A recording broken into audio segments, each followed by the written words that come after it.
Et on a obtenu les résultats suivants. Donc la première ligne ici, la dérivée de ln de x sur x, c'est 1 moins ln de x sur x carré. D'accord. La dérivée de 1 sur x carré, c'est moins 2 sur x cube. Et la dérivée de ln de x sur x au carré, c'est 1 moins 2 ln de x sur x au cube. Ici, si on regarde bien, 1 sur x carré, c'est là, 1 sur x carré. Et ln de x sur x carré, c'est ln de x sur x carré ici, mais il y a un moins devant. Donc ça nous servira pour la dérivée seconde. Donc là, on pourra utiliser les résultats obtenus par ce logiciel pour répondre à certaines questions de l'exercice. On considère la fonction f définie sur 1 à 10 par f de x égale à ln de x sur x. Et on note c sa courbe représentative dans un repère. Donc la fonction f est deux fois dérivable sur 1 à 10 et on note f' sa fonction dérivée et f' sa fonction dérivée seconde. Première question, déterminer f' de x sur 1 à 10. On ne demande pas de la calculer en fait, on vous demande de déterminer. En fait, c'est grâce au logiciel de calcul formel. La dérivée de ln de x sur x, c'est écrit ici. Dérivée de ln de x sur x, c'est 1 moins ln de x sur x au carré. Donc c'est très simple. En fait, il faut juste donner, la réponse là-bas. Donc la dérivée, c'est 1 moins ln de x sur x au carré. Deuxième question. Construire le tableau de variation de la fonction f sur 1 à 10. Donc pour les variations d'une fonction, il faut étudier le signe de la dérivée. La dérivée, on l'a ici. On a un quotient. Il faut étudier le signe du dénominateur et le signe du numérateur sur l'intervalle 1 à 10. Comme souvent, pas tout le temps, mais comme souvent, le dénominateur ici il est positif. Des fois, il peut ne pas être positif, hein, faites attention. Donc, pour tout x appartenant à l'intervalle 1 à 10, on a x au carré qui est strictement positif. D'où f' de x est du même signe que 1 moins ln de x. D'accord, elle est du même signe que le numérateur, parce que le dénominateur est strictement positif. Donc ici, c'est pas un polynôme de second degré, c'est pas l'expression d'une fonction affine. Donc on va pas résoudre l'équation égale à 0. Pourquoi? Parce que si on résout l'équation égale à 0, on va trouver ça à la fin x égale e, et on ne saura pas de quel côté il faut mettre le plus ou le moins. Donc le mieux, c'est de résoudre une inéquation. Je vous l'avais déjà expliqué ça. Donc on résout l'inéquation 1 moins ln de x supérieur ou égal à 0. On peut choisir inférieur ou égal à 0, donc moi j'ai choisi supérieur ou égal à 0. Donc ça veut dire que je vais savoir où je vais mettre le plus, d'accord. 1 moins ln de x supérieur ou égal à 0, donc on isole, il faut isoler le moins ln de x. Dans l'exercice 9, je crois qu'il y avait la même expression, et je vous avais montré d'une autre manière. Donc là, regardez bien, je vais laisser 1 dans le membre de gauche, et moins ln de x, je vais l'enlever ici. Pour enlever moins ln de x, il faut faire plus ln de x à gauche, et plus ln de x à droite. Donc 0 plus ln de x fait ln de x. D'accord? C'est comme si on transposait le moins ln de x de l'autre côté, ça fait plus ln de x. Voilà, donc maintenant on a isolé le ln de x. Et l'isolé dans le membre de droite, ça ne change rien. Donc maintenant on va appliquer la fonction exponentielle à droite et à gauche. Je ne vous l'ai pas donné la propriété la dernière fois, mais on l'a vu dans le cours sur la fonction exponentielle. Si a est supérieur ou égal à b, c'est équivalent à e de a supérieur ou égal à e de b. Ça marche dans l'autre sens aussi parce que c'est une équivalence. D'accord? Donc ça, si vous l'oubliez le jour du bac, c'est pas dramatique, mais si vous le mettez, c'est très bien. Donc, on a appliqué la fonction exponentielle au membre de droite et au membre de gauche. D'accord? Ensuite, c'est équivalent. E de ln de x, donc la fonction exponentielle, la fonction logarithme, c'est des fonctions réciproques, donc c'est d'un x. E de ln de x, c'est x. Et E de 1, c'est E de 1. Donc, et par convention, l'inconnu ou la variable, on la met à gauche. D'accord? Donc x inférieur ou égal à e. Donc si vous arrêtez là, c'est bon. Là, je l'ai mis à gauche. Donc la pointe, elle indique le petit. Regardez, j'ai remis la pointe dans l'autre sens. Entre ça et ça, c'est la même chose. Voilà. Donc ça veut dire que là, on va pouvoir faire nos tableaux de signes, les tableaux de variation en même temps. Donc ça, 1 moins ln de x, ça va nous donner le signe de f' de x. C'est ce qu'on a écrit ici. 1 moins ln de x, c'est le même signe que f' de x. C'est pour ça que le signe de f' de x, on va le faire par rapport à ça. Donc on a résolu une inéquation. C'est une équation, donc là on a placé 1, 10, c'est l'intervalle, c'est les bandes de l'intervalle, et e. Donc pour e c'est égal à 0. Alors la preuve, regardez, si je remplace x par e, ça fait ln de e, et ln de e ça fait 1. Et 1 moins 1, ça fait bien 0. D'accord? La valeur qu'on trouve ici, c'est la valeur pour laquelle c'est égal à 0. Ensuite, la question qui se pose, est-ce que je mets plus ici ou est-ce que je mets moins? Les mêmes choses de ce côté-là. ben, c'est pour ça qu'on a résolu une inéquation. Donc, regardez la phrase. Qu'est-ce que ça veut dire, ça? Ça veut dire que 1 moins ln de x est positif quand x est inférieur à e. D'accord? Ça, c'est la première ligne de l'inéquation. Ça, c'est la dernière ligne, la conclusion. D'accord? 1 moins ln de x, 1 moins ln de x est positif quand x est plus petit que e. D'accord? Donc, ça veut dire que le plus, on va le mettre ici. Donc, forcément, ici, c'est moins. Et donc, on en déduit les variations croissantes, décroissantes. Ensuite, il faut calculer les images. Donc, très simple. On remplace x par 1. Attention, c'est pas dans cette expression-là qu'il faut le faire, c'est dans celle-ci. Parce que ici, c'est les variations de f. Donc, c'est les images de f. Donc, on remplace x par 1 pour le premier. ln de 1 sur 1. ln de 1 se fait 0. 0 sur 1 se fait 0. f de e, ln de e sur e. ln de e, c'est 1. 1 sur e. 1 sur 1, on peut l'écrire e de moins 1. e de moins 1 se fait 0,37. Et f de 10, ln de 10 sur 10, on ne peut pas simplifier, donc ça fait 0,23. On aurait pu mettre ln de 10 sur 10 ici. Comme ici, on aurait pu mettre 0,37. Voilà pour la question B. La question A justifie que f' de x, c'est égal à 2 ln de x moins 3 sur x au cube, sur 1 à 10. Donc si on veut, on peut dériver ça en disant que ça c'est la forme u sur v. Mais là, c'est pas ce qui est attendu dans l'exercice. Parce que ici, on vous donne la dérivée de 1 sur x carré et la dérivée de ln de x sur x carré. Regardez, si je décompose f' de x, f' de x, c'est 1 sur x carré moins ln de x sur x au carré. D'accord? Niveau collège. Donc là, on voit bien que ici, la dérivée de 1 sur x carré, elle est donnée. C'est moins 2 sur x cube. Et la dérivée de ln de x sur x carré, elle est donnée. C'est 1 moins 2 ln de x sur x cube. Mais attention, il faudra distribuer le moins. Donc j'ai mis de la couleur. Donc maintenant la dérivée de f', c'est f', donc c'est la dérivée seconde. La dérivée de 1 sur x carré, c'est moins 2 sur x cube. Comment je sais ça? C'est donné par le logiciel de calcul formel. Et la dérivée de ln de x sur x carré, c'est 1 moins 2 ln de x sur x cube. Donc là, faites très attention, beaucoup d'élèves se trompent. Ici, le moins, c'est comme s'il y avait des parenthèses. Donc il va falloir le distribuer au 1 et au moins 2. Donc, si je le distribue au 1, ça fait moins 1. Si je le distribue au moins 2 ln de x, ça fait plus 2 ln de x. Là, on peut additionner parce qu'on a le même dénominateur. Donc, ça fait quoi? Ça fait moins 2. On distribue le moins, ça fait moins 1. On distribue le moins, ça fait plus 2 ln de x. Et donc, ça donne quoi? On peut regrouper moins 2 et moins 1, ça fait moins 3, d'accord? Donc, ça fait 2 ln de x moins 3 sur x cube. Voilà, c'est ce qui était attendu. Question suivante. Étudier le signe de f''. Comme d'habitude, ici, c'est un quotient.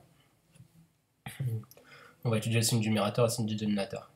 Sur l'intervalle 1,10, comme d'habitude, et comme souvent, pour tout x appartenant à 1,10, on a x cube qui est strictement positif.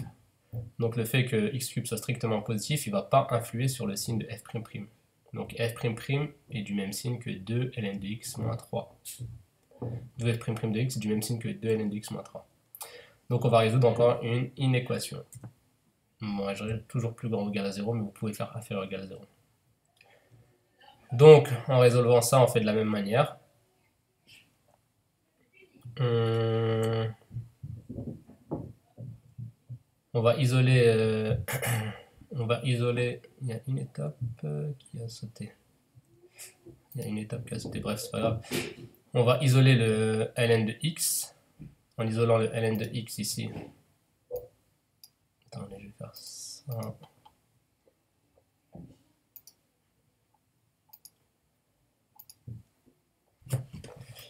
Donc en isolant le ln de x,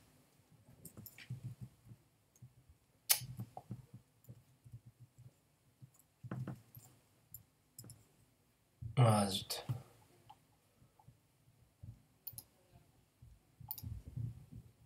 Attendez, parce que j'ai fait n'importe quoi. ln de x, il faut que je mette le 2. 2 ln de x supérieur ou égal à 3. D'accord, on enlève le 3. Ça fait plus 3 à gauche, ça fait 0 ici, plus 3 ici, ça fait plus 3. Donc ensuite, il faut se débarrasser du 2, donc il faut diviser par 2 à gauche et diviser par 2 à droite. quand on divise par 2, ici 2 c'est un nombre positif, donc ça fait ln de x supérieur ou égal à 3 sur 2, donc l'ordre ne va pas changer.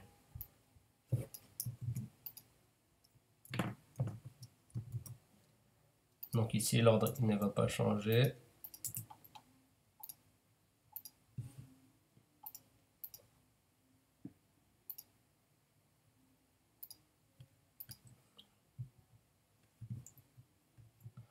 D'accord, donc là on divise par 2, c'est un nombre positif. Ici aussi on a divisé par 2. 2 divisé par 2, ça fait 1. Et 1 fois ln de x fait ln de x.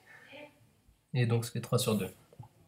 Donc là j'ai oublié de mettre les équivalents. Donc une fois qu'on a isolé ln de x, on applique la fonction exponentielle à gauche et à droite. Donc ça fait e de ln de x supérieur ou égal à e de 3 demi.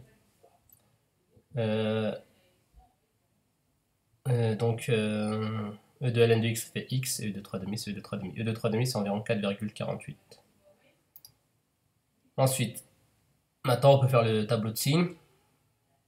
Dans le tableau de signes, parce que c'est étudier le signe de f'', deuxième erreur.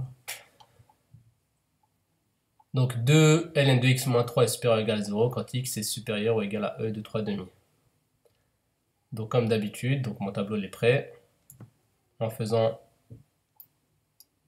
les phrases ici, qu'est-ce que ça signifie? 2 ln de x moins 3 est positif quand x est supérieur à e de 3 demi. D'accord, donc ça c'est positif, et ça donne le signe de f', c'est écrit ici. Donc ça c'est positif quand x est plus grand que e de 3 demi. Plus grand que e de 3 demi, c'est de ce côté-là, donc c'est ici qu'on va mettre le plus. Ensuite, ici on va mettre le moins. Voilà, on a répondu à la question B. Question C, en déduire que la courbe C possède un point d'inflexion dont précisera l'abscisse. Donc ici, f'' de x s'annule et change de signe. Donc ça veut dire que ça admet un point d'inflexion. f' de x s'annule et change de signe en x égale e de 3 demi. Donc ça veut dire donc la courbe C admet un point d'inflexion en x égale e de 3 demi. Encore on précisera l'abscisse. Des fois on vous demande les coordonnées, donc il faudra calculer l'image de e de 3 demi. Voilà. Question 3. On considère l'algorithme suivant. À x on affecte 2, à y on affecte L de 2 sur 2, à z on affecte L de 2,1 sur 2,1. Tant que y est plus petit que z, faire à x on affecte l'ancien x, on lui rajoute 0,1, à y on lui affecte ln de x sur x, à z on lui affecte ln de x plus 0,1 sur x plus 0,1. C'est un tant que. Donc là c'est une boucle tant que, on va tourner en boucle tant que la condition elle est vraie. Complétez le tableau suivant, les résultats sont arrondis au 10 millième. 10 millième, c'est-à-dire 4 chiffres après la virgule. Donc là, il faut utiliser votre calculatrice. Et si vous avez bien fait attention ici, qu'est-ce qu'on calcule? On calcule les images à partir de 2 de la fonction f. D'accord? On va calculer les images de 2, 2,1, et ensuite 2,1, 2,2, 2,3, etc., etc. Donc le plus simple, c'est de prendre sa calculatrice et de rentrer l'expression de la fonction f qui est ln de x sur x. Comme ça, vous avez directement les valeurs. Donc pour 2, y, c'est ln de 2 sur 2. Donc ça donne ça. Et pour z, en fait, c'est ln de 2,1 sur 2,1. Et ça donne ça. Est-ce que 0,3466 est plus petit que 0,3533? C'est vrai. Donc on continue. On remonte dans la boucle. Et quand on remonte dans la boucle, qu'est-ce qui se passe? À x, on y rajoute 0,1. Donc si on rajoute x à 0,1, c'est-à-dire que là, on va calculer ln de 2,1 sur 2,1. Donc en fait, c'est la valeur qui est là. Et à z, on va calculer ln de 2,2, parce que c'est 2,1 plus 0,1. ln de 2,2 sur 2,2. Et ça donne 0,3584. En fait, à chaque fois, on calcule l'image de l'antécédent suivant au dixième près. Quand on va aller de 1 dixième en 1 dixième. Donc, est-ce que ce nombre-là, il est plus petit que ce nombre-là? Parce que c'est la condition qu'il faut tester. Vrai. Donc, on continue. Le nouveau x, on prend l'ancien x, donc c'est 2,1, on lui ajoute 0,1, c'est 2,2. Donc, le nouveau x, c'est 2,2. Ici, on va faire ln de 2,2 sur 2,2, qui a déjà été calculé dans l'état d'avant, il est là. Donc, c'est pour ça que ça donne 0,3584. Et ici, on va calculer ln de 2,3 sur 2,3, parce qu'on rajoute 0,1 à 2,2. D'accord? Parce que le x c'est 2,2, il faut lui rajouter 0,1. Donc ici c'est ln de 2,3 sur 2,3. Voilà, une fois que c'est calculé, on compare les nombres. Le nombre vert il est bien plus petit que le nombre rouge. La condition elle est vraie. On remonte. On change le x. Le nouveau x ça va être 2,3. Ensuite le y ça va être ln de 2,3 sur 2,3 qui a déjà été calculé, qui est ici. Et le z c'est ln de x plus 0,1. X il vaut 2,3 donc ça va être ln de 2,4 sur 2,4. D'accord? Donc c'est pour ça que cette valeur-là, c'est les mêmes. Après, à la calculatrice, on obtient ça. Donc j'ai pas d'émulateur pour vous montrer ce que ça donne à la calculatrice. Il faudrait que je vois si j'arrive à en récupérer un. On continue, 2,4. ln de 2,4 sur 2,4, il a déjà été calculé. ln de 2,5 sur 2,5, on compare. Le bleu, il est toujours plus petit que là, le marron, donc c'est vrai. On continue, ainsi de suite. ln de 2,5 sur 2,5, ln de 2,6 sur 2,6. Voilà, on compare. Le marron est plus petit que le violet, c'est vrai. On continue. ln de 2,6 sur 2,6, ça donne ça, on l'a déjà calculé. ln de 2,7 sur 2,7, il est là. C'est toujours le plus petit, il est à gauche là, le violet, donc vrai. Et x égale 2,7. ln de 2,7 sur 2,7, on a déjà calculé. Et ln de 2,8 sur 2,8, ça donne 0,3677. Donc celui de gauche là, il est plus grand. Donc c'est faux. On s'arrête ici. Voilà. Donc c'est-à-dire qu'on sort de la boucle, le programme s'arrête. Voilà, bref. De toute façon, la première question, c'est juste compléter le tableau. C'est pas très compliqué. Il faut juste remarquer que l'expression ici, c'est l'expression de la fonction f qu'on utilise. Donc on rentre dans la calculatrice et après vous avez le tableau de valeurs. Pas besoin de vous amuser à retaper à chaque fois, sinon vous allez perdre un temps fou. Donc ça se fait en même pas, allez, 2 minutes pour entrer dans la calculatrice et après recopier les valeurs, 2 minutes, ça se fait même pas en 4 minutes. Ensuite, question B. Quelle est la valeur de x à la fin de cet algorithme? Bah là c'est très simple, on est sorti ici. Donc la valeur de x c'est 2,7. Et que représente cette valeur pour la fonction f?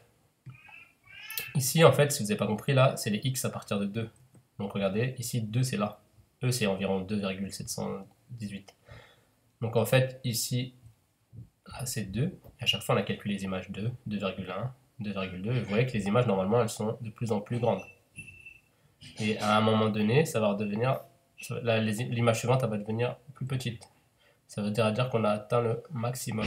Donc en fait, ici, dans l'algorithme, on calcule, donc ça, la valeur suivante est toujours plus grande, l'image suivante est toujours plus grande, regardez, celle-ci elle est toujours plus grande, plus grande, plus grande, plus grande, plus grande, et après 2,8, plus petit. Donc ça veut dire qu'on a atteint le sommet en fait, le maximum. On atteint ici, environ, au dixième près. Donc ça veut dire que renvoie x à la fin, que renvoie l'algorithme à la variable x à la fin. Donc à la fin de l'algorithme, la variable x vaut 2,7 et il s'agit du maximum de la fonction f. Voilà, c'est très simple. Fin de l'exercice.